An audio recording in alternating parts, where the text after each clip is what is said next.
Edeba.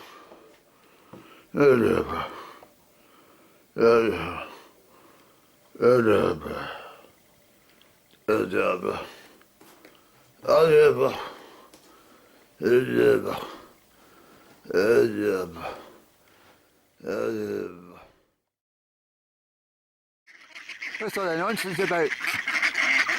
Eh? Look at the mess you've made. What a mess. It's not funny. Well, here we are at Loch Earn. It's the, yes, quieting down, let me speak. You've had your say. You, stop it. Not funny. Get up.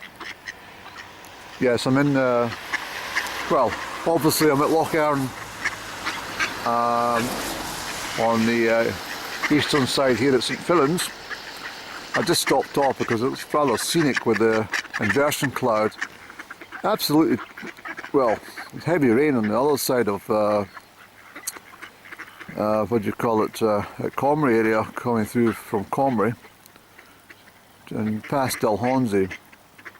But anyway, yes, you get away and stop all your nonsense. It's terrible. I felt you were just taking the mickey today, that's what I thought.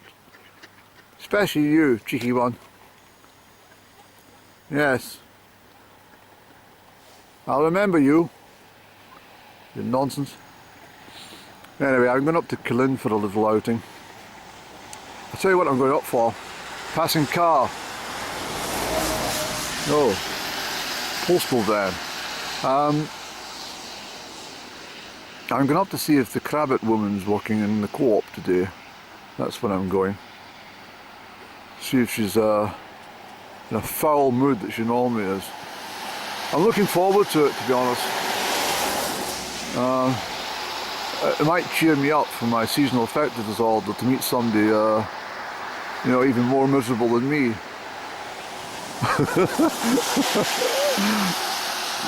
But anyway, there's not really much. Look at that water. You can see the consistency of the water there.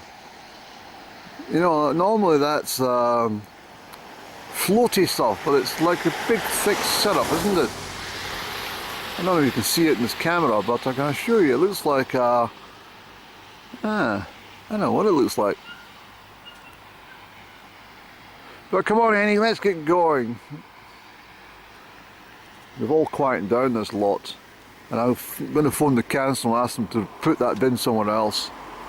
It's not very good for my camera shots. Okay, let's go Annie. Smoke on the water, fire in the sky.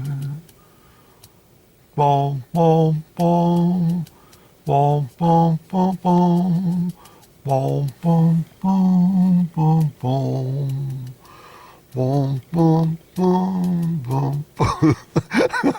Well, I'm in Killin, and I'm going to have a quick zip round to the Falls of Dochart, and then I'm going to make my way into this establishment. I'm parked up at the rear in the available parking space here, and I'm going to go in there and get myself coffee.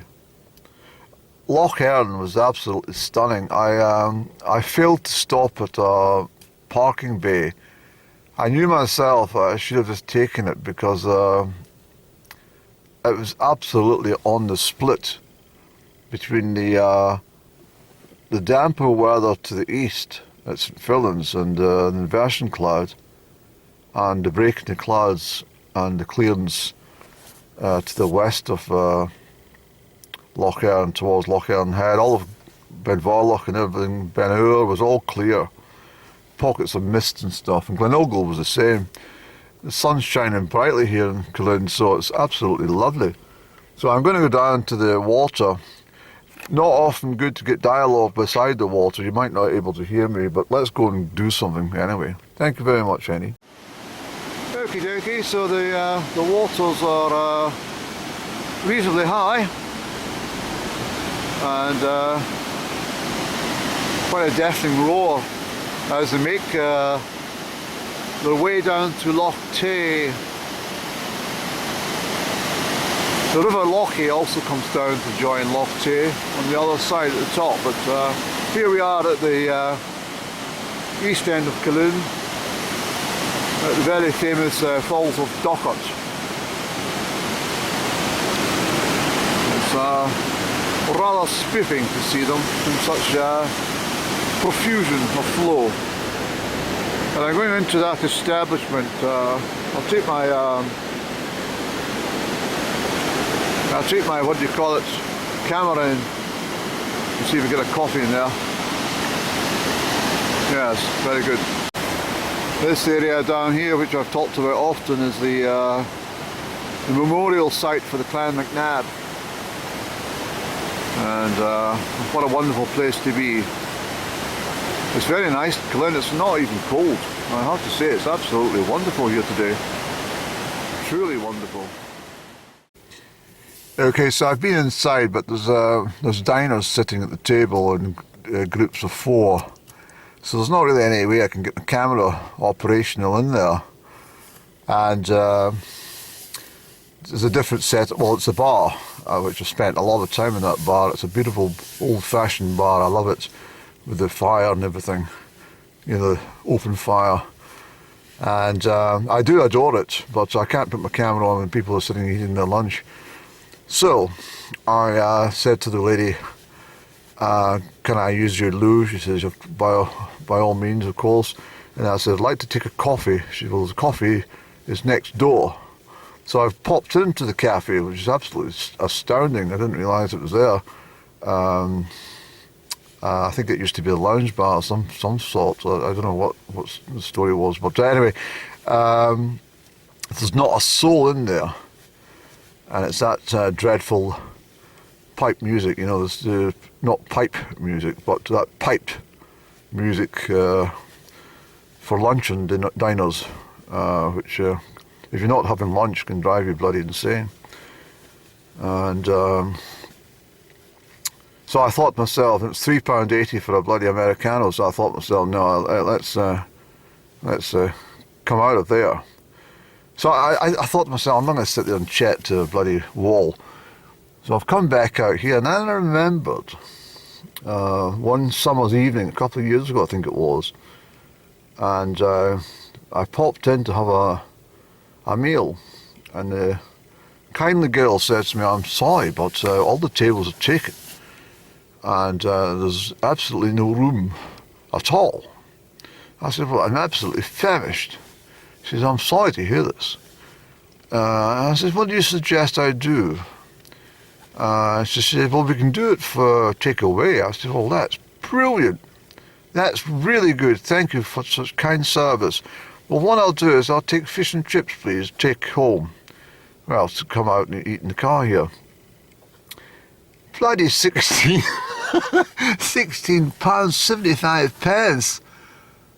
I said to her, I says, what the hell you charge me £16.75 for a bloody bit of fish and a couple of chips? And she said, well, do you want it or not? I said, well, unfortunately I'm bloody starving. And I paid for it, but I thought to myself, wow. So anyway, I mean, it was all right. It wasn't the best fish and chips I've ever tasted in my life, but it was adequate. I think she gave me some mushy bloody peas with it as well, which I don't really like mushy peas. And tartar sauce, it seemed to go fucking everywhere. And I think there was more in my clothes than there was in the bloody fish. But anyway, it reminded me there of, why am I talking in such a lowly environment of the bloody falls out there? But anyway, Annie, come on. That time I was off at the Moulin Hotel, and well, I was going to Pitlochry. I think I told you this story. And I walked into a fish restaurant. I said, I'd like to take away some fish and chips, please, at lunch, because I was hungry. And the chap says, yeah, just be a few moments for chips. And I glanced up to the menu and the prices, and I thought, whoa, don't bother, I'm not paying £10.95 for bloody fish and chips. No chance. And anyway, I started to drive. I was heading towards Kirkmichael and Kirriemuir. So I started to drive, and then I got to the Moulin Hotel, and I pulled in. I says to the kindly chap, yes, that's him from it was a 1950s movie that I was involved in that day. Not literally, but just what it felt like. All the people seemed to have come from the 1950s or the 60s. But anyway, I said to the chap, yes, I'll take fish and chips for lunch. And I'll take it outside, and I'll take a glass of cola. And I enjoyed it until he told me, well, he came out with the bill. And again, it was almost £20 for bloody. I couldn't believe it. I would have as well just getting the fish and chips and pilocra instead of paying fucking, was it £16.95? I think it was, and then and the additional charge for the cola. It was just, but anyway, I think I've got to accept these are the prices that people demand these days, and if you don't want to pay it, then go and get yourself a bloody, toffee crisp or something at the sweet shop or something. But anyway, let's go and get a coffee somewhere else, Andy. We'll see if Shutters is open. I don't think they are, not the 4th of January at least. Let's try at least. Okay, so what do you call it? Shutters Cafe's closed. I better put my camera down. There's people coming back and forward, Andy.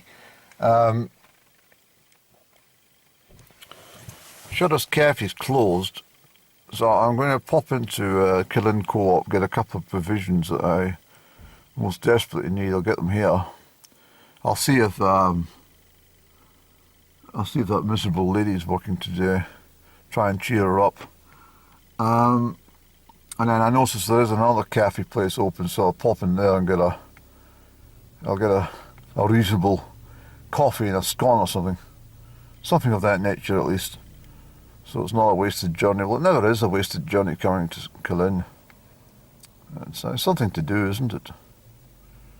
And gets me away from the environment, gets me out of the house for a couple of hours.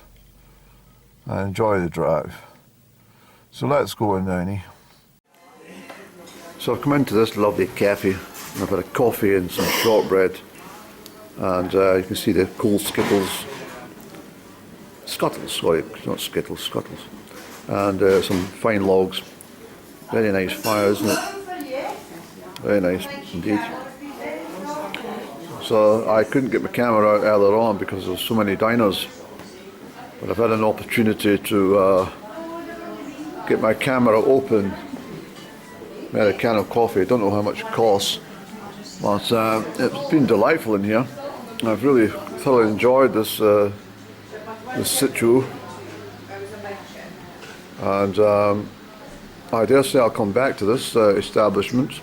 Might even come back for lunch sometime. But thoroughly enjoying just sitting relaxing here on the 4th of January. Of course, the River Dockett is flowing rather swiftly down towards Loch Tay, and it's very pleasant just sitting here on a sort of calm winter's day. And only activity out here was a squirrel. I saw one squirrel, but apart from that, nothing's happening. And I dare say that's what happens around about all of Scotland in a day like this. There's not much activity at all. People are with their head underneath their pillow, still shaking off the New Year hangover, or indeed worrying about the credit card bill coming through the letterbox in the morning. Either way, we'll soon be heading towards spring. But for the moment, I just sit here for another 5 minutes enjoying the ambience. There's a couple here, there's a group over there, and there's 4 diners here, so you can obviously understand I could not get my camera to come out while all the people were sitting dining. Let's go back and have another look at the fire. We'll take it from this angle. And as I say, it's nothing better than having an open fire in a restaurant. It's something I enjoy. I do. I think most people actually love coming into an establishment which has got a old-fashioned fire. And those snivelling Greens in the Scottish government, they're trying to get rid of all these open fires. But well, they're going to have a hard job with me. I've already told them to bugger off at my home address and keeping my fire. I've told them that. I said, get lost. Simply just to get lost. And they seem to understand my language. But, anyway, these are the... Can you see this at all? I don't know. But that's the mountains at the top of Glenogle, which I've been on top of, I'm pleased to say. And if you take the pass through that way, you'll get through to well, Loch Earn Head and over to St Fillan's eventually if you want to. But of course, there's a low road which takes you to, you know, Ardoniag and up to Alsnaig and up to Achaln and Kenmore. I've walked it often, and I've thoroughly enjoyed walking it. But anyway, I shall need to pack up here, and we'll get out and have a cigaretto, and I better settle my bill. So thanks for listening to this whole episode. So this is a parking bay that I was going to stop on my way westwards to Killin. Well, it's absolutely brilliant here. It really is. Look at Ben Vorlich. Well, you might not see it in the camera here. Let's trudge down to the shoreline, Annie.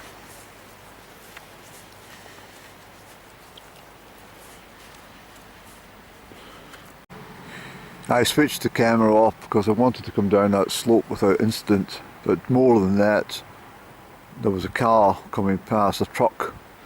I didn't want it to make a noise in this very, very peaceful surroundings here. Look at that.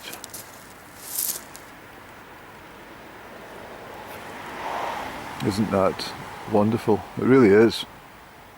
Of course, a couple of hours ago, the light had come through just over there.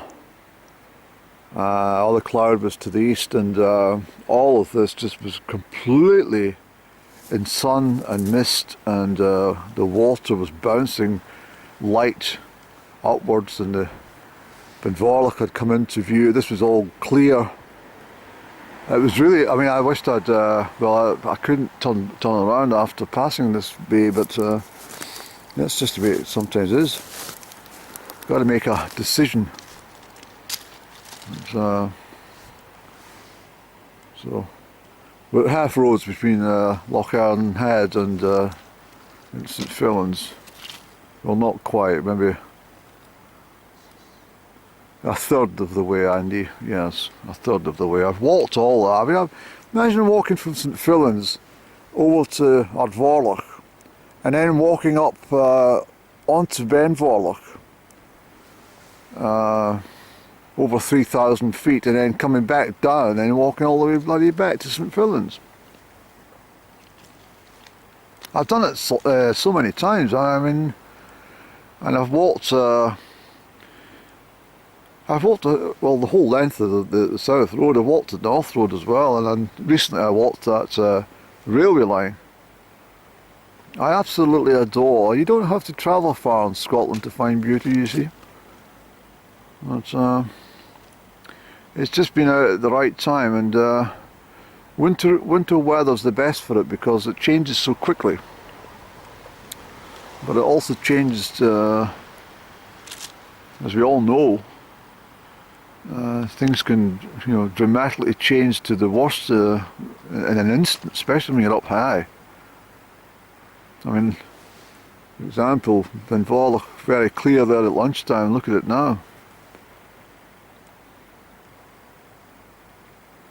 But anyway, go back into the motor, Annie. But yes, I'm slightly disappointed I never got a chance to stop here today and give you the full impact of the beauty of this loch when it's all illuminated as it was there at What time is it? Well, quarter to 1 perhaps, or 12:30. I don't know, I can't even remember. I can't remember. Let's go, Annie. Back up. These steps, I didn't know how slippery they were as well. So, yeah.